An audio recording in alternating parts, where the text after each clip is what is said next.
Hello, my name is Eric, or Calamander412 if you know me from Altspace. Um, Recently, a lot of people have been starting to move over into VR chat from Altspace, and some people want to keep their existing beautiful avatars from Altspace. So I'm going to quickly do a tutorial on how to move your meshes over, your avatar over to VR chat.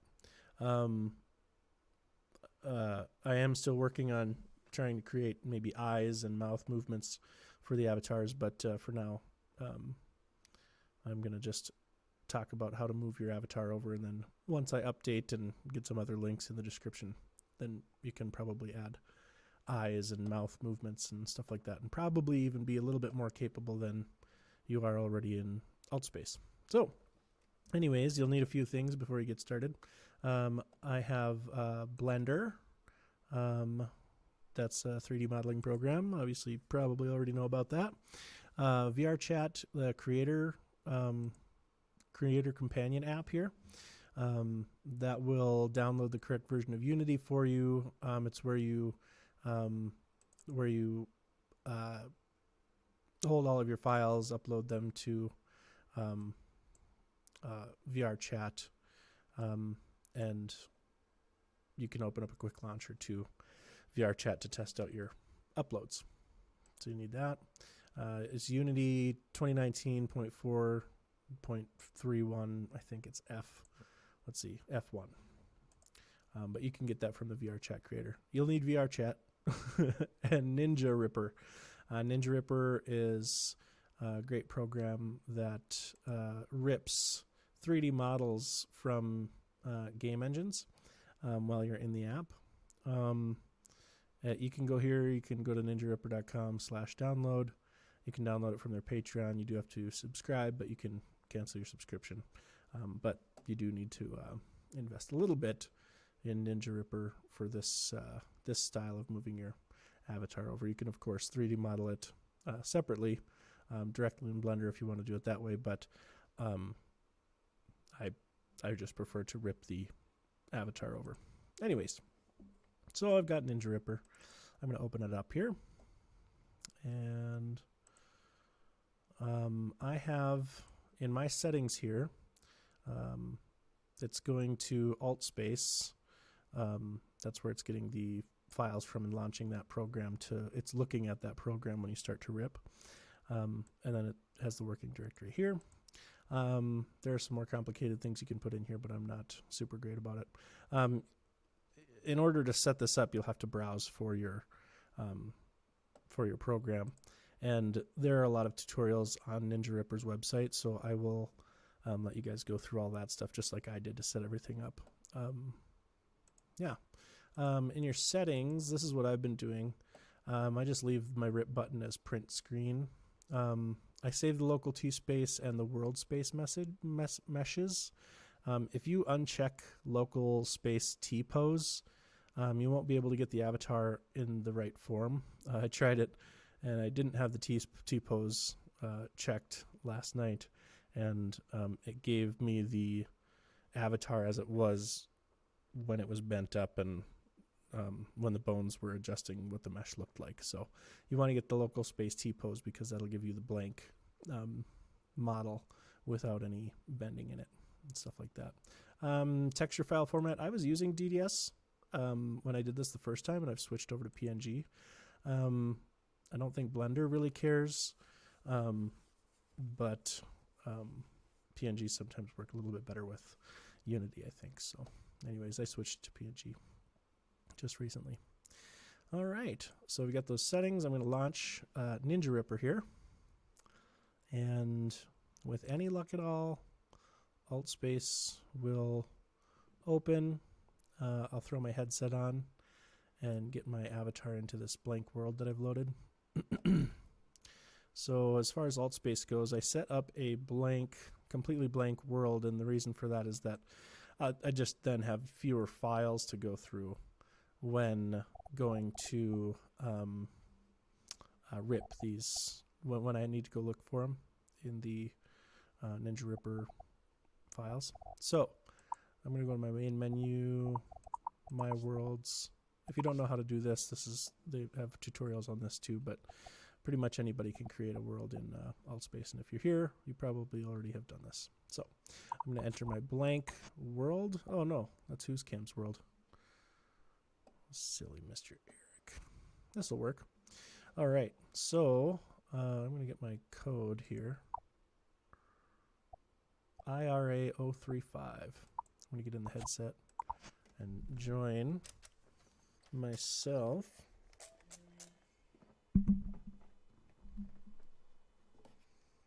You can do this sort of by yourself. If you you can just read your own avatar, because I will get both avatars out of this when I do the rip. The problem with doing it POV from a PC, if you can follow my acronyms, is that you won't actually have a head modeled.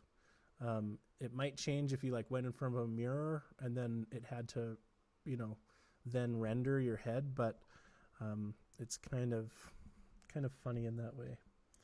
So I'm going to join myself in VR here, and then pull that model by using the print screen command.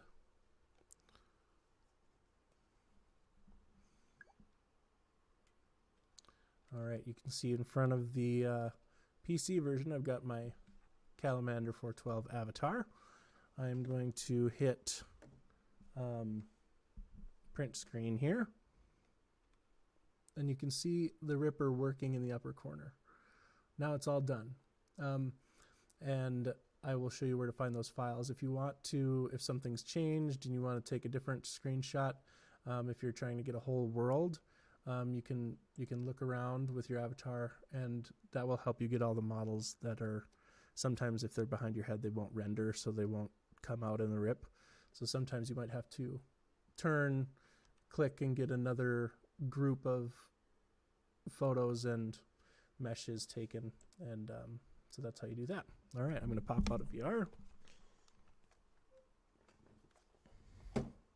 and at this point you can actually close Altspace altogether. You don't need it anymore, but Altspace needs you. All right, and then after we've done that, we're going to open our RIP directory. That's going to have all of our files in it, and I've got a bunch of different pictures I've taken in here.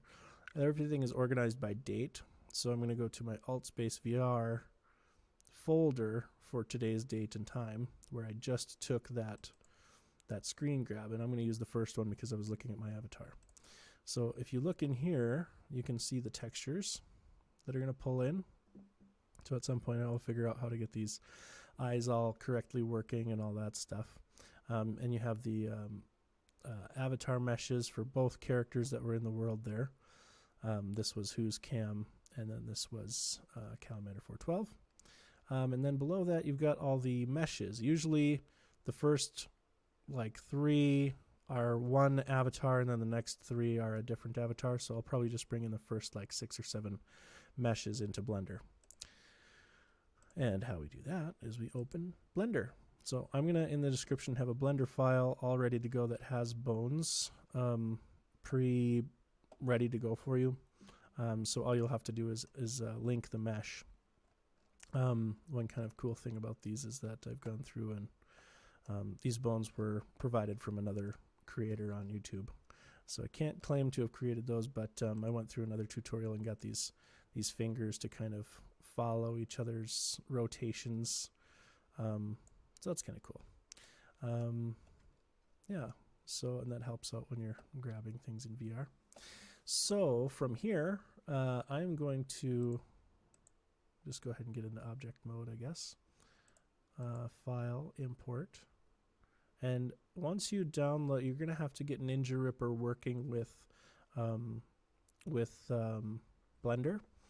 And you can do that, you know, like I said, on the Ninja Ripper website, you'll be able to see how to set all these things up. So that's where I would go for advice on getting these in here. So I'm going to use the local space T-pose. Sometimes the T-pose works and sometimes the world importer works better. So we will try this and see what happens. frame 0, and I'm going to pull in the first 7 meshes just to see what I get. All right. So here are the meshes. So I've got the wonderful Calamander here, which is, he's mesh 5. So yeah, it read the first avatar, which is who's Cam. Got his hands in here. I'm going to delete those hands and all that stuff. Mesh 6 and 7 are extras. Those are different menu items. And so what we're left with are the meshes for Calamander. And I'm actually going to hit Control J. I'm going to have to, I'm going to shift select all these, Control J, and that joins everything into one mesh. So you will need to do that for moving this into Unity. The VR chat prefers to have everything as one single mesh, and so that just joins everything together. All right. So one nice thing is we've got the rotation from the origin, or the bottom. Let's see here, 0, 0, 0. I'm going to set my rotation to 90. And my scale is a little bit off here. I'm going to scale it up to fit the skeleton.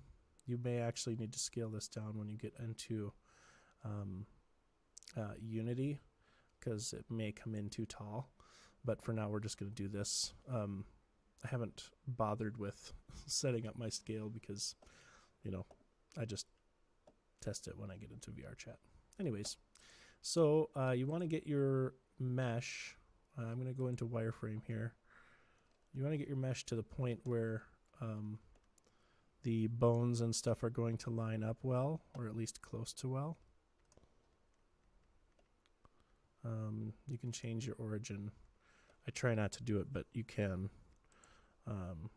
set origin to geometry, and then you can manipulate this while being closer to, say, the fingers or something. So I'm gonna go right there. Move them down just a little bit. There we go, and that should be pretty well close to having the bones where I want them. It looks like this hand is a little bit off.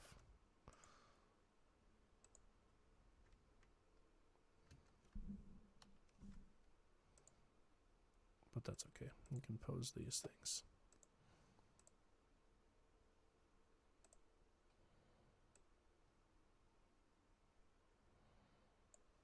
There we go. All right. So now you've got your mesh in here. The next thing you're going to do is parent these things. So if you select your mesh first, and then your bones, Control P, and we're just going to do armature deform here. I've tried with automatic weights. I don't think it works very well. I can try it here and just see what it does. And then I will go into edit mode.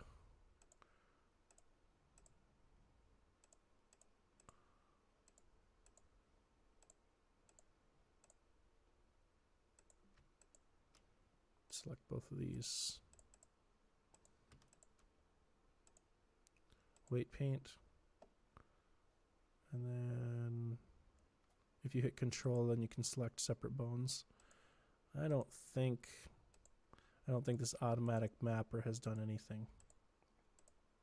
So, yeah. But it is parented to MetaRig, and you want MetaRig to be the parent. You do that by selecting the mesh and then the bones, rather than the other way around. So, next we're going to have to weight paint this, which means different sections of the model are going to stretch and bend depending on where they are on the body. So I will show you how that works here. Let's do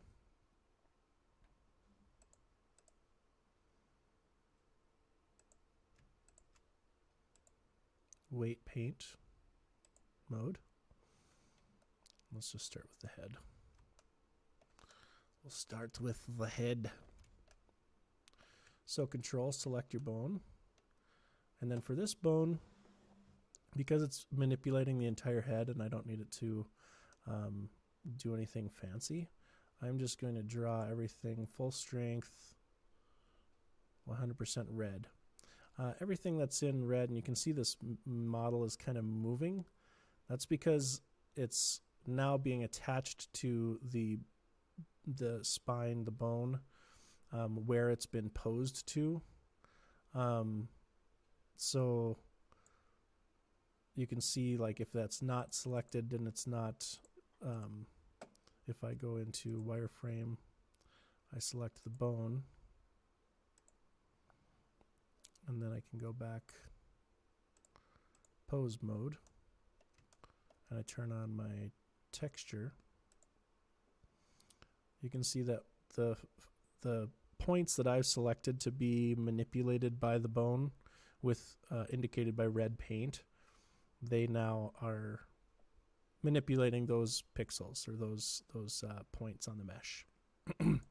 But you don't want your face to look like that when you're looking around, so you've got to go in there and paint everything, which we will continue doing. And I will maybe I'll speed this up or something, because it does take a little while. Maybe I can go through a couple of the basics of doing it and then show you the more difficult parts to pose, to paint, and then move on. So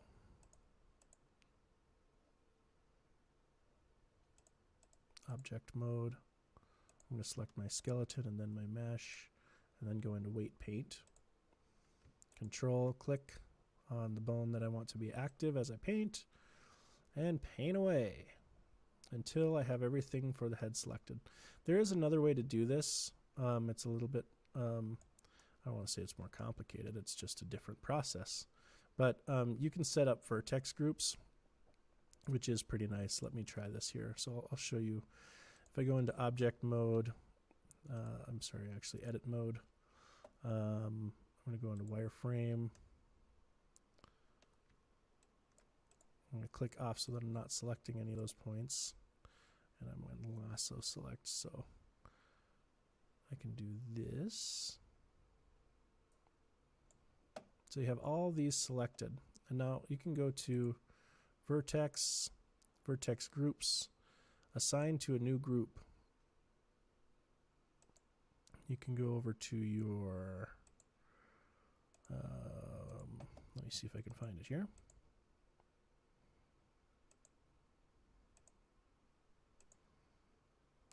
Here's Vertex Groups.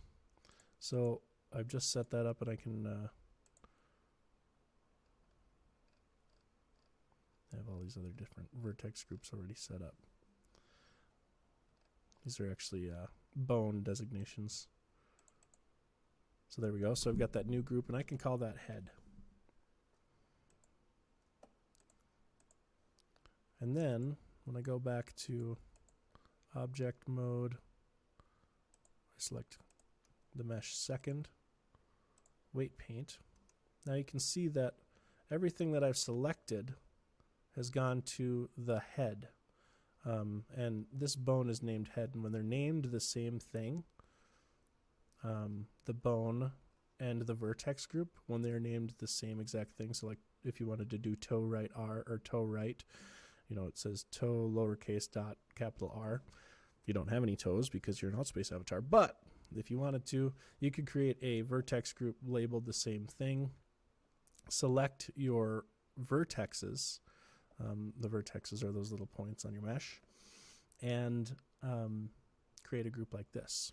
So likewise, I could do this for, say, this bone here. This is the right hand. I could go into edit mode.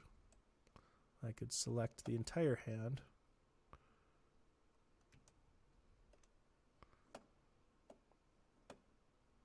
Vertex, vertex groups. And I could actually assign to an active group. Assign to an active group.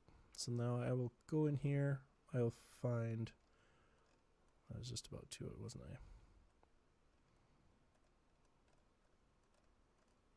hand R. There we go. Assign. And I can even set my weight for assigning that. You wouldn't want your entire hand to be assigned to a single bone, but that's what we'll go back and weight paint for. Weight paint. Now the whole hand is assigned to that singular bone, which means every time I move that bone, it is going to move the entire hand. So if I select this, I go into pose mode, the entire hand moves with that particular bone. But you don't want that. You want individual fingers. So we're going to go to object mode, select the bones, select the hand, and weight paint the fingers. So at this point, you can get your hand in view. I actually like to go to the top view for doing these fingers and things. And then you can select these separate bones, and I would actually move these to where you need them. So let's go to edit mode here. Object mode. I'm just going to select these bones and edit. And when I've got this, I can move the whole bone structure over to where it needs to be in the hand. You can do that for all these fingers. You can move the mesh as close as you can get it, and then you can come back in and edit where these things are actually at, which is really nice. Now I'll have to do that for the hand. I won't go through and do every single thing here, but that is basically how you do it there. So and then I could flip to another view like this. And you can see how the bones are way too high. I'm going to select all these, move them down to where they need to be there.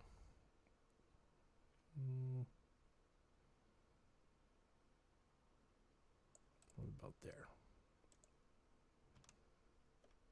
There we go. That looks pretty nice. All right. So object mode again, select your bones and then your mesh, weight paint, control. Now I'm working on the pinky here, and your drawing is going to overwrite what you've done before as far as vertex painting, because it can really only be assigned to a single bone at a time. So I'll explain that here as I draw. So I can go ahead and draw this. You can see the bone is slightly off of where it wants to be, so after you've painted these lines, it will slightly move the mesh. Now I'm going to have a few issues here because I went ahead and painted on this next finger here, which means when I go to sculpt, or I'm sorry, when I go to pose mode,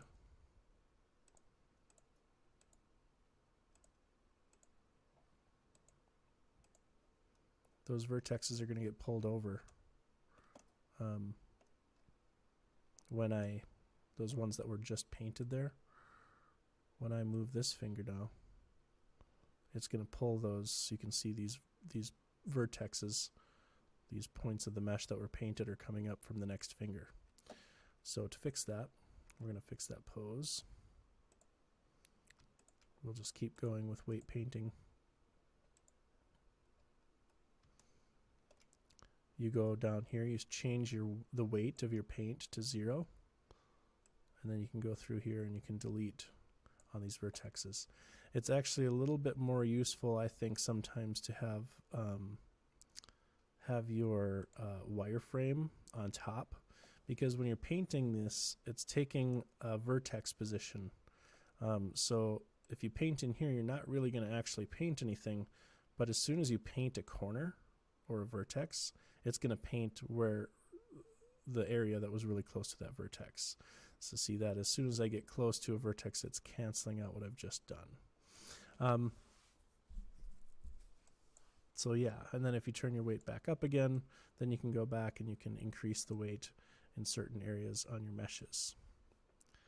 Get rid of this. And you would do this for every finger. It's time consuming.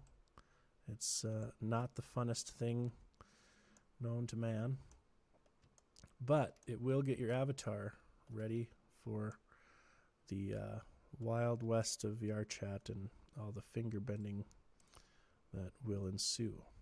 So I'm going to go ahead and go through, paint these vertexes, and that's pretty much a painted finger right there. One thing that you can do as well is you can go through here. There is a tool in here called, let's see, blur stroke.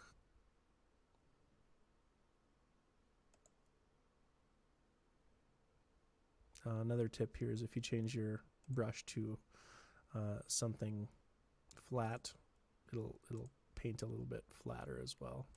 I guess that makes sense. Not finding it here. Change the radius, size of your brush, paint a bigger area. But there should be a tool called blur. I'm not finding it right now. But I would look for that. That way you can soften up the edges. I didn't really do that on my first model, but oh well. So then actually you're going to go to the next bone, and then you would select just the vertexes right around.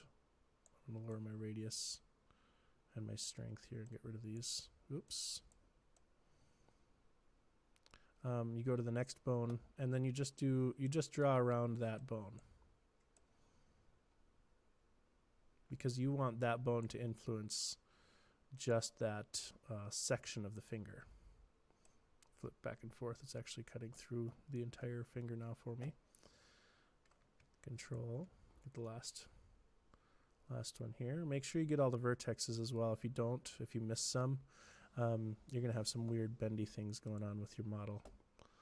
I think because I set my cursor to projected. Projected will go through the entire mesh. Sphere will only do one side. So if I do this and I switch sides, it's not done over here where it was on the back. But if I turn on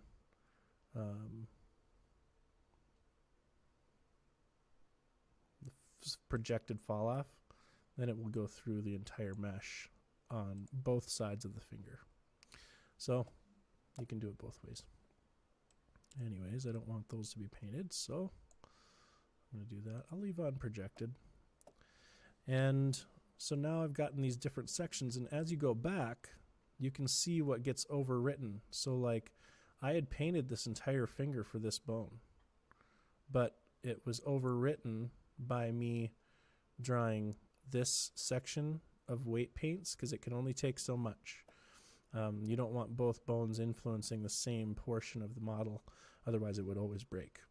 So, and then I've got this finger, or this bone, just doing the end. So you normally wouldn't start with the end and paint the whole thing. You would just go through and paint the section that you need painted at the right weight.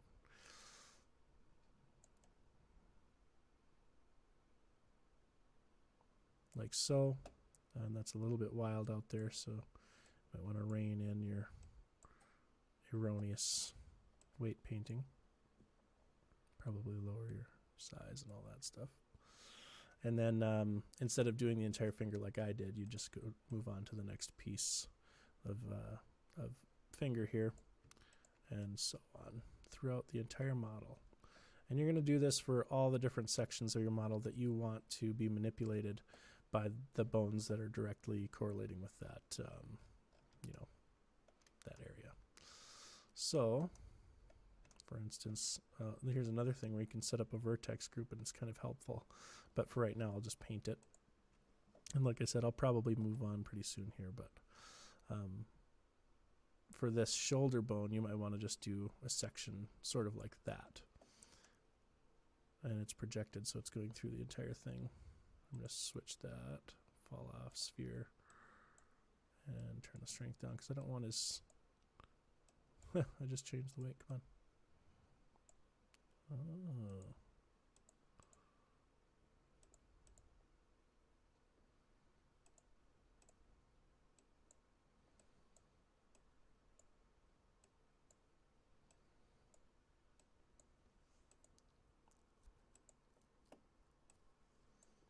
I'm having an issue where it doesn't want to take away my weight painting. Fine, I'll do it that way. So there we go. And you would just go through your entire model. Obviously, you don't need to do anything down here because nothing's getting manipulated. When I did my hips, I just sort of did a section like this on both sides so that when I'm walking, my pants just sort of move a little bit to denote that I'm walking. A tricky part with this particular beard is that a lot of the mesh is hidden inside the avatar. So for the beard, I had to get a little bit clever and come in here, and you can see this section of the beard that's inside the mesh that I had to come in here and weight paint. And the way I did that was I posed the head out of the way. So if you go into pose mode, and I've got the head working. No, not really working.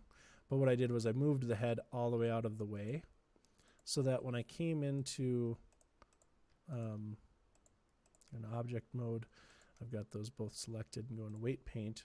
When I came in here and I had the head selected, I could then draw and these pixels would move out of the way. And so because I've got that pose there, as soon as I paint them, the vertexes move out of the way so I can continue working on the beard until finally I get down to these sections here. They move out of the way, and then all I have to do is find a couple errant, vertexes, but they move out of the way as I'm working so that it's a little bit easier to find them sometimes. So I can find all those. You may not have an annoying beard like I do. Might be something that you decide to shave off before you go into VR chat just to, make a good impression. But I didn't choose to do that.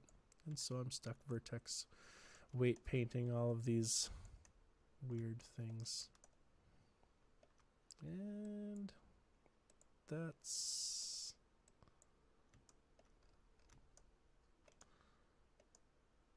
So you can see how the whole bottom there of the beard moved up. And as I continue to paint all of these out of the way, the entire mesh will move up into a section that I can see up there, and no longer will be uninfluenced by bones.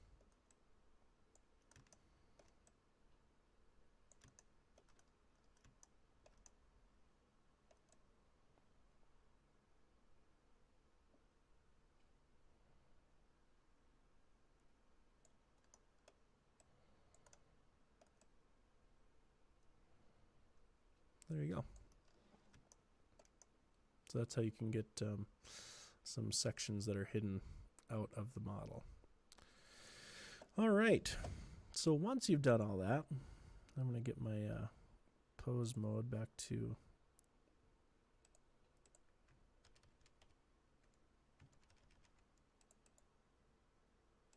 object mode. Select the bones, pose, back to something a little bit more manageable here. All right.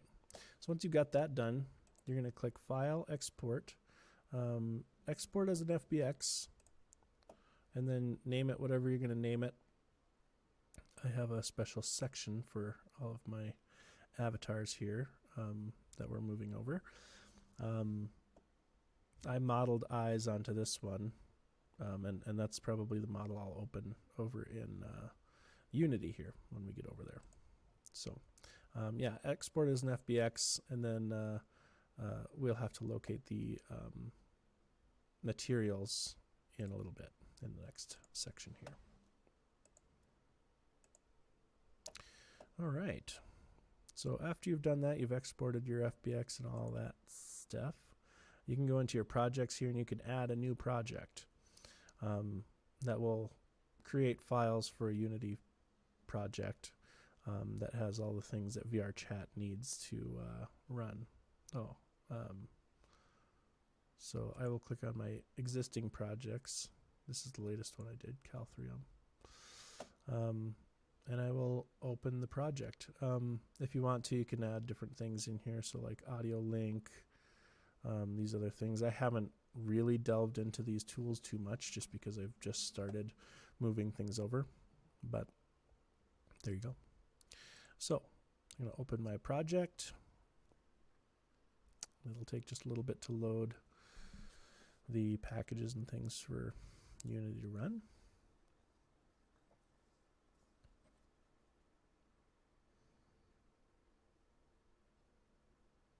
While it's running, we can see the lovely floating Mercury or whatever that is supposed to be on the Unity splash screen for this particular build.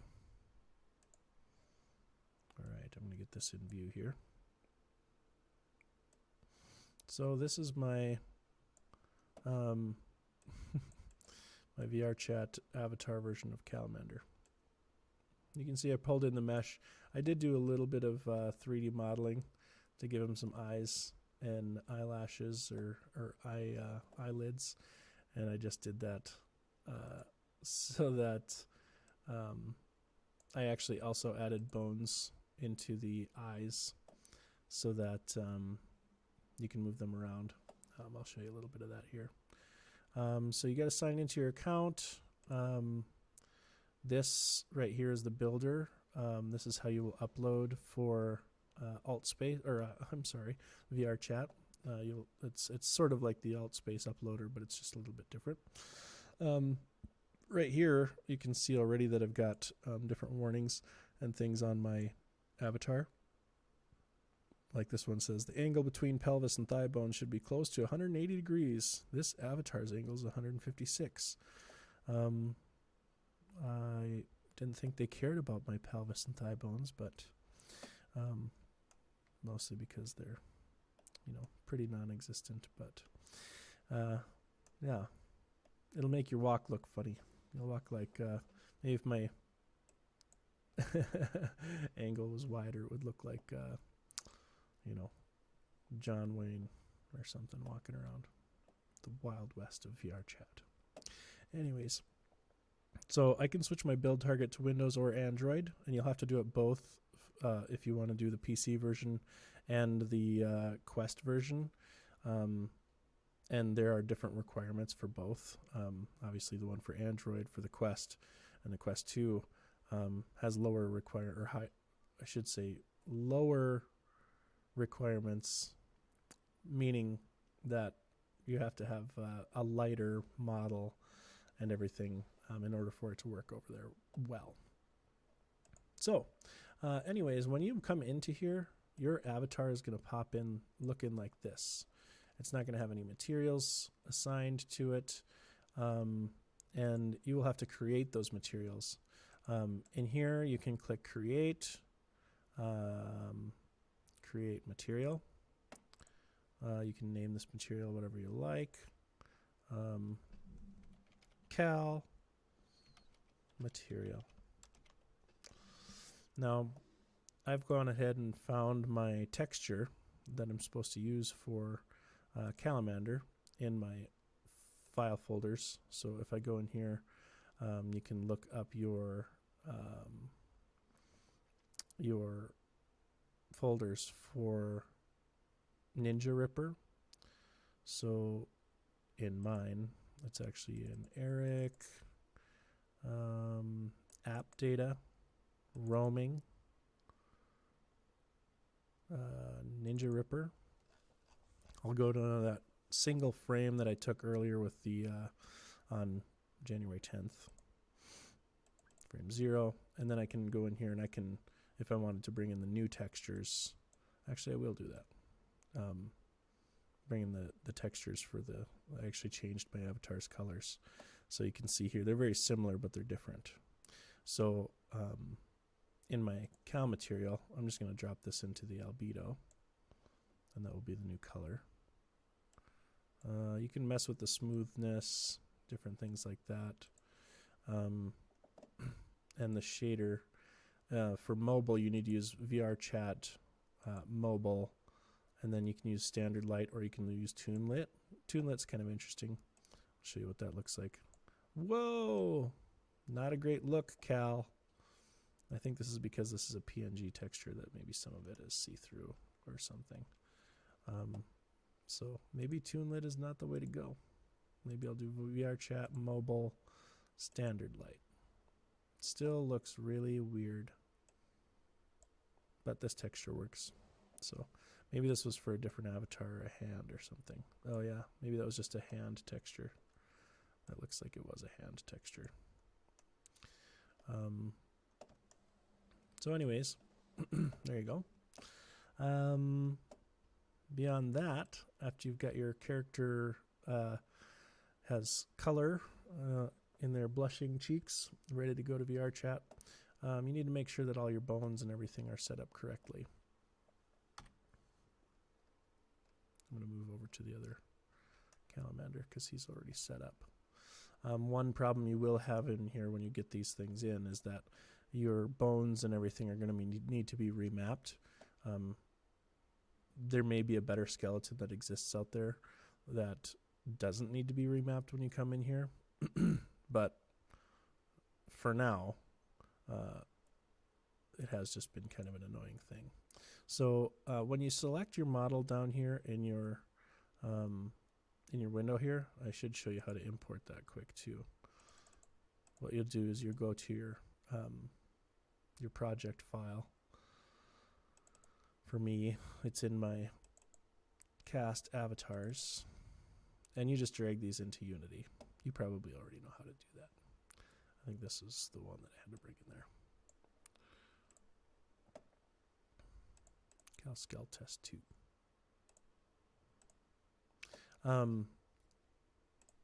So after you've done that, you come in here, and actually this one might be a little bit more troublesome. You have to set your animation type to humanoid. The avatar definition is this model, and you're going to hit apply. Now you're going to get an error. An error was found while importing this rig animation file. So then you're going to go into configure. We're going to save the changes. And a lot of these bones will need to be remapped because sometimes there's just issues. Like, for instance, the spine right here. It's saying that it's connected to the spine, but the problem is spine transform spine is also assigned to the left upper leg bone and the right upper leg. So to fix that error, I have to go here. For some reason, it said upper leg is probably a spine. It's not. So where is that coming up? Select transform. Oh, that window is way over here. I see. So after I select this, you get this little select transform window. So for upper leg, on the left leg, it says left leg, upper leg, I need to find upper leg left. Click, and now it changes to green because, hey, that's the right bone, and it's what's expected to be here. Next, foot, actually lower leg, lower left leg is not upper chest. We're going to click this little target to get the right thing here. Lower leg is going to be right here, left. Now that's corrected. The foot, that's going to be foot left. And some of these you're going to have to go through. Some of them just have two things that are, they're grabbing the same bone, and that's just not cool. Right leg, and other things might not have anything in this section at all, and then you need to select the correct bone. Right leg, upper leg. So upper leg right. You might have to slide down so that you can see all of the bones. And once you do this, then everything should be properly ready. Lower leg right, foot right, toes. And there's a lot of bones in here you might not use, like a lot of the toes.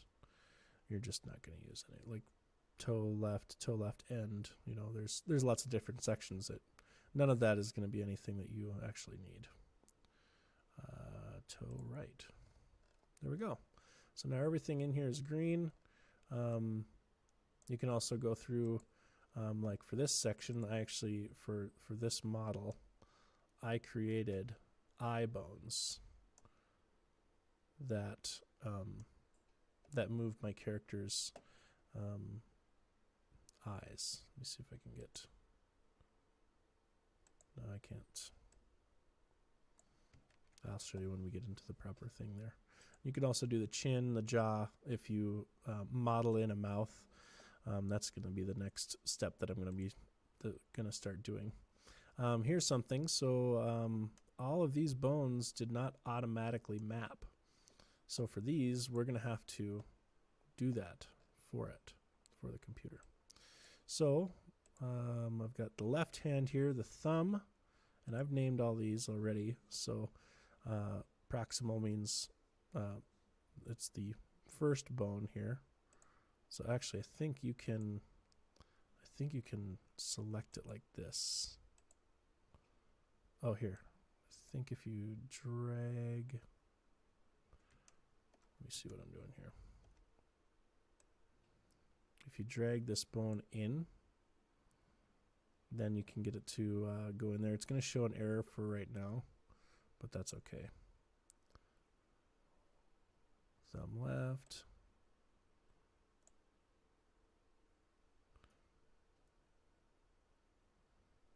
Index. Oops, that's not right. Left hand. Index. Oh, silly.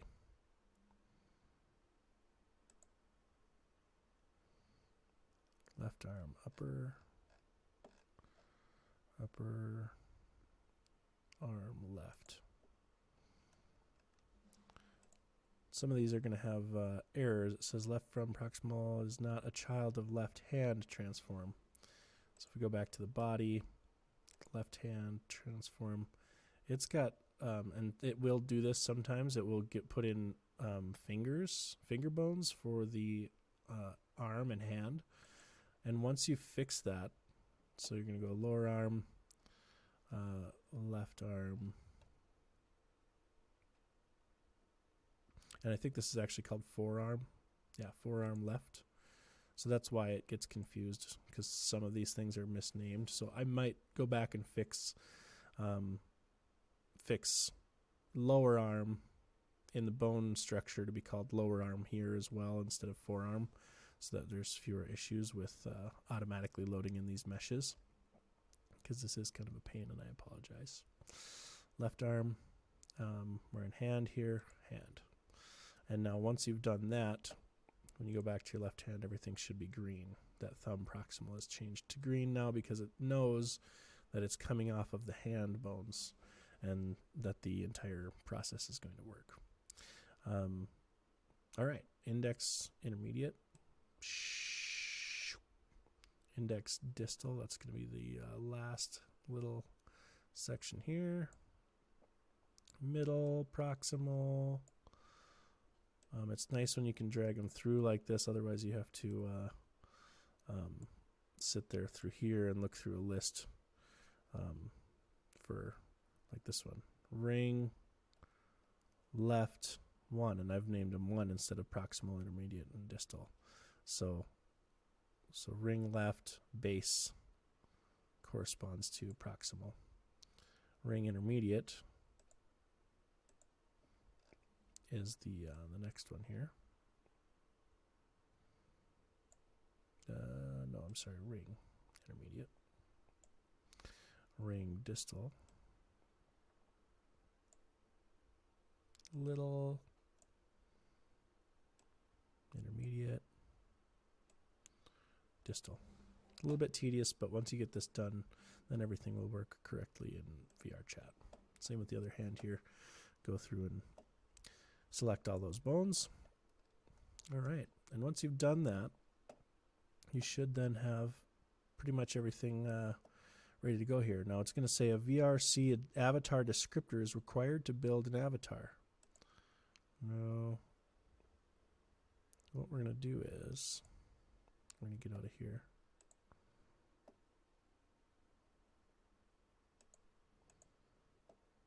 Avatar configuration.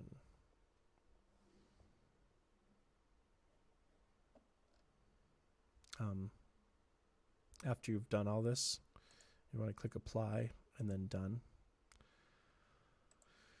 And then you can go back in here and you can start working with the rest of this.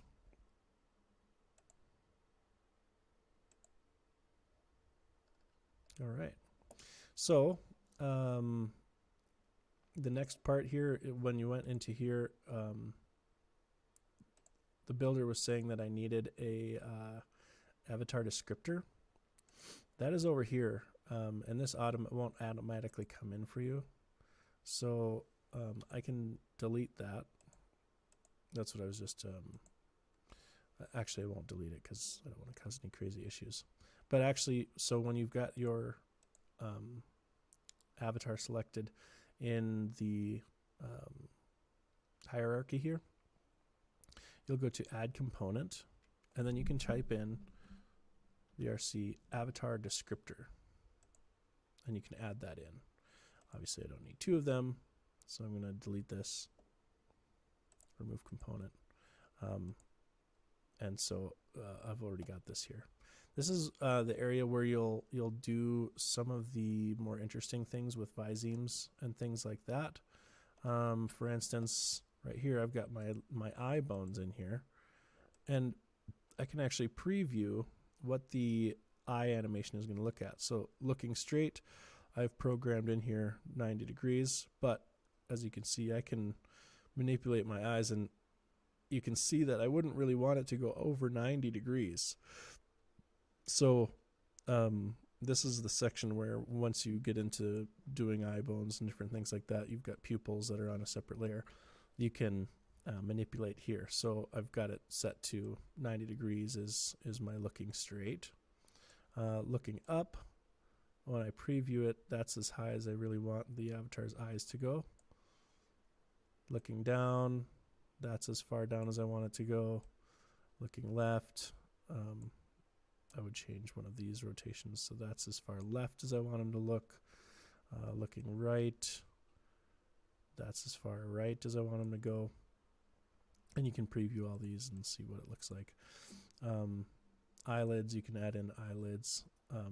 You can use blend shapes or bones. I haven't gotten into this stuff yet, but I will. And then maybe I'll make another tutorial, and you'll have to sit through another hour of me talking about random stuff. You can change a lot of different things in here. You can add in visemes and all sorts of really cool stuff. You can even change your eye movements to be really excited and confident, or shy and calm. So you can mess around with these different things. It's pretty cool. Lip sync mode. You can do different amazing things in here with visemes. Visemes is like your lip syncing. You know, it just shows what your avatar will show what your mouth is doing in real life as close as it can. I think you can put like 30 different mouth shapes in there. So, all right. So you've got your avatar descriptor in here. You've got your bones all mapped out correctly by selecting here and rigging it. And then you will be ready to upload. You're going to come in here and you're probably going to have a lot of different performance problems. A lot of them you can click auto fix. Sometimes it's meshes and normals. Sometimes it'll say You know, if you followed these directions, you're not going to get these errors. But when I first brought this in, I had a couple different materials on him. Actually, I might even say that. Material slots 2, recommended 1 for Oculus, for Android. So it wants me to combine materials, so I'll do that at some point. But for now, I've got my avatar over and I'm happy with it. And I've gone through and I've fiddled with all these so that they're pretty much ready to go. Once you're done, you'll click Build and Publish for Android, and it will do all of its wizardry in the background, all the math that it needs to do. And it'll get it ready for the VRChat uploader, which looks like this.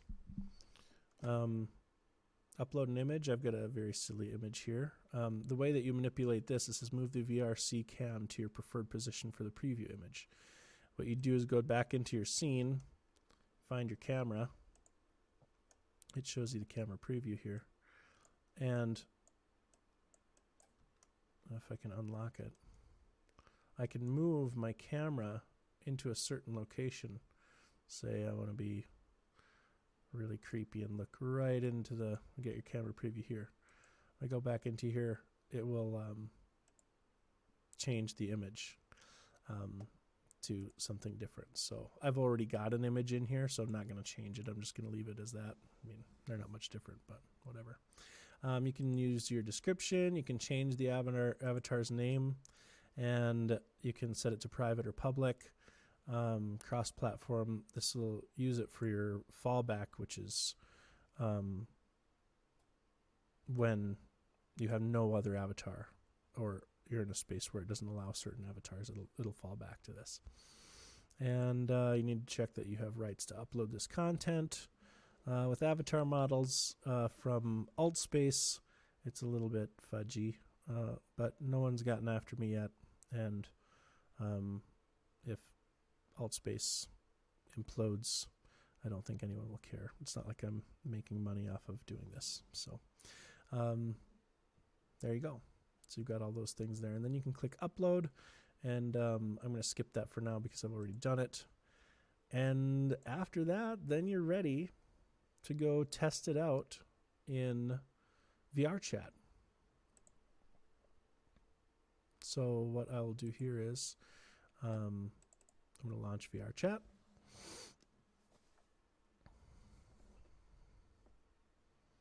Now you probably want to test this out in VR because you want to test and see how your fingers look when you're bending them, how things look when you're moving. Make sure that you painted your weight painting correctly so that everything looks nice while you're moving around or doesn't look silly. You'll know pretty soon if something is totally messed up or not. And I'm just going to get into the home space.